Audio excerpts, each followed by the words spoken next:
Hey everybody, and welcome to a quick video on the Canon A1. I have two different A1s here that I picked up recently, and they're both in pretty rough shape.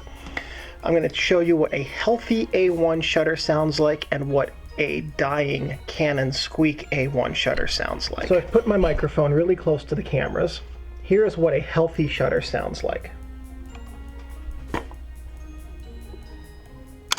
Here's what a Canon Squeak shutter sounds like. If you have any questions, please leave them below. I'm more than happy to answer. If this video was helpful, please leave me a thumbs up. That lets me know I'm on the right track. If you have suggestions for other videos, please leave them in the comments section below. And one last thing, thank you guys for watching.